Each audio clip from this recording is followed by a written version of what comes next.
Hi అండి. అందరికీ నమస్కారం. Welcome to Shanvi's vlogs. ఈరోజు మనం దోసలోకైనా, పొంగనాల్లోకైనా, లేక పెసరట్టులోకైనా ఈజీగా ప్రిపేర్ చేసుకునే చట్నీని ఎలా తయారు చేయాలో తెలుసుకుందాం. ఫస్ట్ అయితే ఒక మిక్సీ జార్‌లో వేయించిన పల్లీలని, కొన్ని పప్పులని ఇలా యాడ్ చేసుకున్న తర్వాత 2 పచ్చిమిర్చిని, కొంచెం కరివేపాకుని, కొంచెం కొత్తిమీరని, 4 వెల్లుల్లి రెబ్బలని,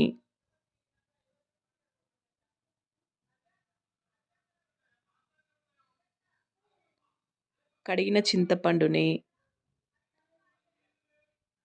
కొంచెం జీలకర్రని, తగినంత సాల్ట్‌ని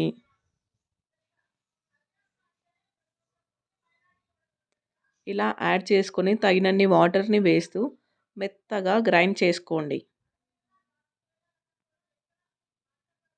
ఇలా గ్రైండ్ చేసుకున్న తర్వాత మిక్సీ జార్‌ను పక్కనుంచేయండి. తర్వాత స్టవ్ ఆన్ చేసి ఒక గిన్నెను ఉంచి 2 టేబుల్ స్పూన్ల ఆయిల్‌ని హీట్ చేసుకుందాం.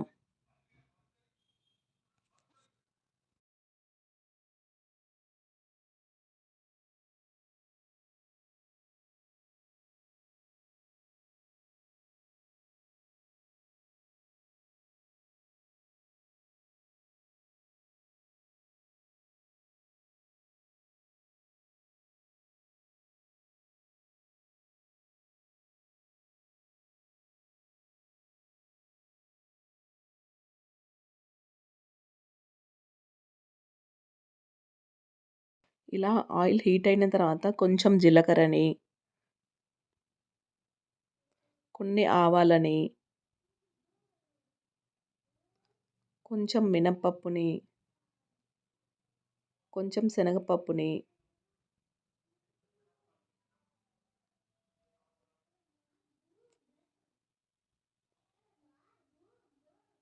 సన్నగా కట్ చేసుకున్న పచ్చిమిర్చిని, ఈ పచ్చిమిర్చి ప్లేస్‌లో మనం ఎండుమిరపకాయలను కూడా యాడ్ చేసుకోవచ్చు. ఇలాంటి మరెన్నో ఇంట్రెస్టింగ్ రెసిపీస్ కోసం మన ఛానల్‌ను తప్పకుండా సబ్స్క్రైబ్ చేసుకోండి. పక్కనే ఉన్న నోటిఫికేషన్ సింబల్‌ను యాక్టివేట్ చేయండి. చూడండి ఇలా సన్నగా కట్ చేసుకొని వేసుకుంటే సరిపోతుంది. లేదంటే ఎండు మిరపకాయలనైనా వేసుకోవచ్చు. ఇలా వేసుకున్న తర్వాత ఇవన్నీ కొంచెం కలర్ చేంజ్ అయిన తర్వాత కొంచెం కరివేపాకుని యాడ్ చేసుకుందాం. ఈ చట్నీని చాలా ఈజీగా 5 నిమిషాల్లో ప్రిపేర్ చేసుకోవచ్చు. చాలా టేస్టీగా కూడా ఉంటుంది. ఒకసారి ట్రై చేసి ఎలా కుదిరిందో కామెంట్ చేయండి.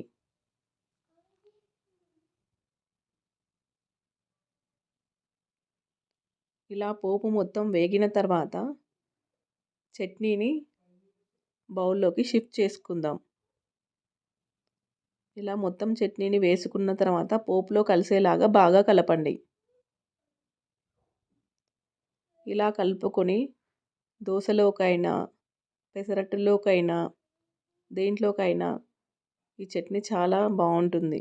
ఇలాంటి మరెన్నో ఇంట్రెస్టింగ్ రెసిపీస్ కోసం మన ఛానల్‌ను తప్పకుండా సబ్స్క్రైబ్ చేసుకోండి. ఈ వీడియో గనుక మీకు నచ్చినట్లయితే please like, share, subscribe. Thank you for watching.